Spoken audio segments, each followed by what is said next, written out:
Hey there, I'm about to show you a 2-minute foot massage that you can do with your kids at really any time of the day, but I love to do this right before bed with my daughter. I find that it really just helps us to create an amazing bond together, to share some love, to help her to relax, to unwind. It really helps to trigger that sleep response and get her to fall asleep pretty quickly. So, you know, whether you are at home full time with your kids right now because of everything that's going on in the world, or you're watching this later and it's just looking for some good, amazing, effective routines that you can do at night, I think this is going to be very helpful for you. I know that I just love massaging my daughter at night. It's just one of those times where I can block out any of my own distractions. She can block out all the play and everything else that's been going on in her life, and it's become just like this most precious thing that we do. And maybe one question you have is like, how old can I start this? If you have even a newborn at home, I would say absolutely start even at a couple days old. I started massaging my daughter when she was just a few days old, but it became a real regular thing for us already by the time she was 4 years old, and it's still something we do every night. And it's to the point where I don't even have to remind her, ask her. It's more like she just like lies down, plops her feet up in my lap, and we just go for it. So I want to share some of that sweetness with you and hope that this is a great takeaway, something you can bring into your life and connect with your kids. Just before we do that, a couple things. Number one, if you're new to my channel, please subscribe to the website and click on the bell so you get notifications every week when I post a new video. Also, I think it'd be great to hear from my daughter what she thinks about the massage. But just before I bring her on, I just want you to know, for our parenting choices, we blur her because she's still pretty young and we just don't want her face to be featured here on YouTube. So check this out. So Opal, why do you like to get massaged? Well, if you've ever gotten massaged, you can tell it feels good, and after you've got one, you feel calmer and more relaxed. So that's the main reason I like to get massaged. Cool. And now we're going to use a massage stick. Now I'm going to post a link. Down below where you can get these sticks.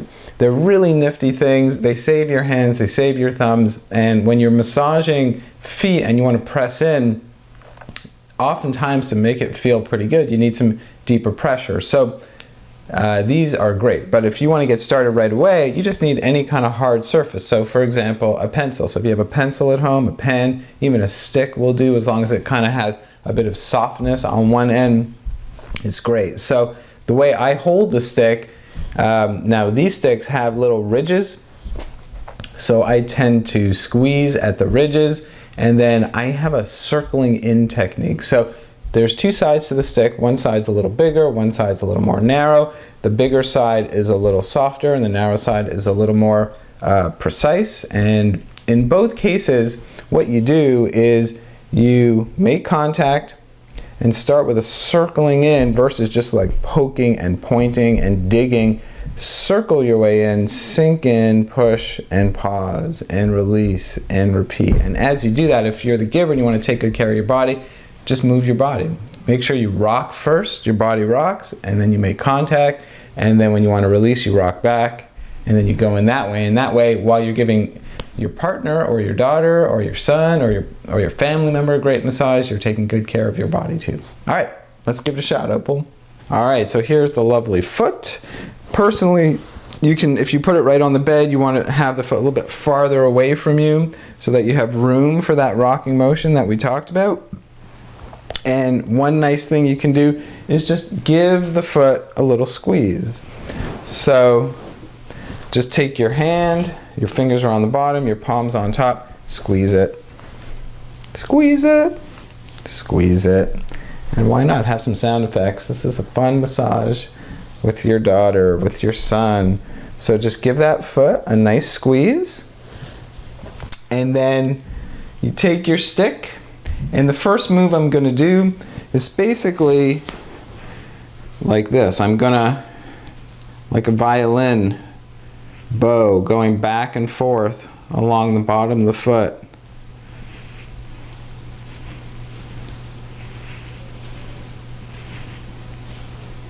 Back and forth, back and forth. And then like a rolling pin, just kind of hold it on the two sides, up and down. Up and down.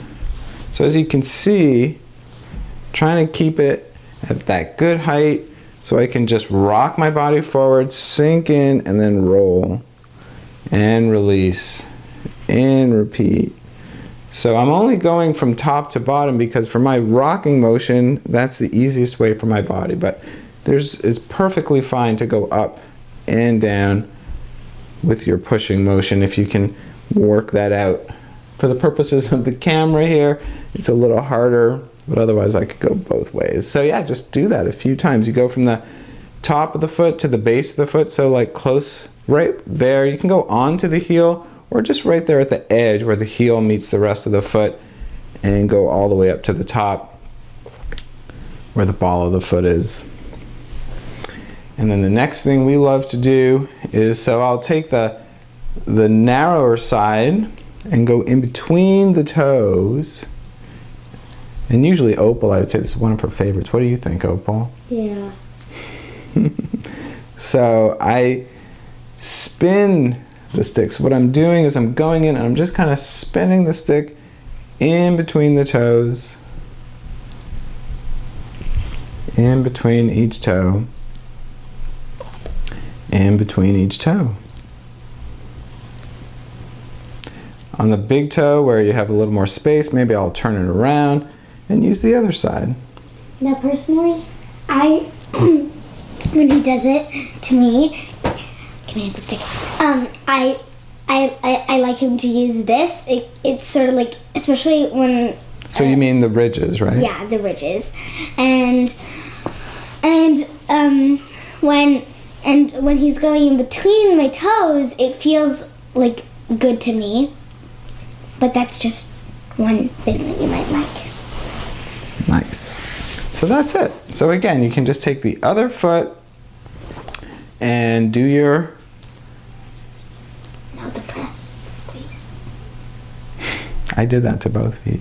You did? Okay. Yeah, so take your other foot and again, like a cello, back and forth, and then up and down, like a rolling pin. Do that a few times.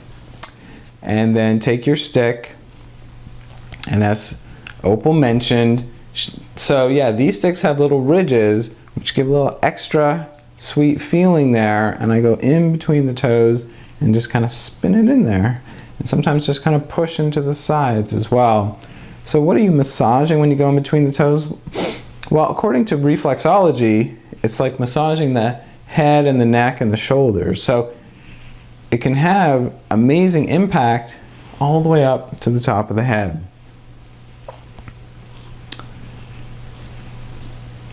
So yeah, we'll go in between each toe, and then I think just to finish off, we'll finish off exactly the same way we started. We can squeeze the foot. Squeeze the foot. I guess I didn't start with the squeeze. So yeah, so we start with the squeeze, we end with the squeeze.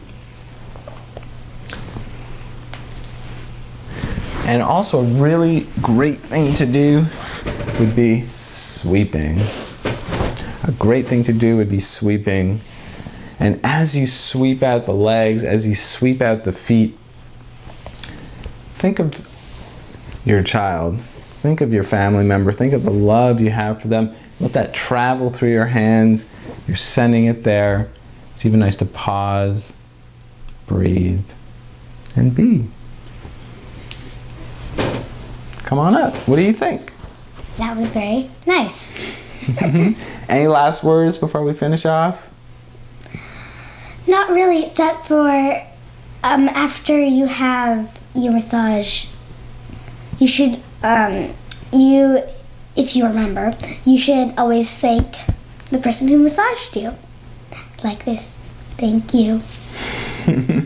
Thank you. Love you. And there you go, folks.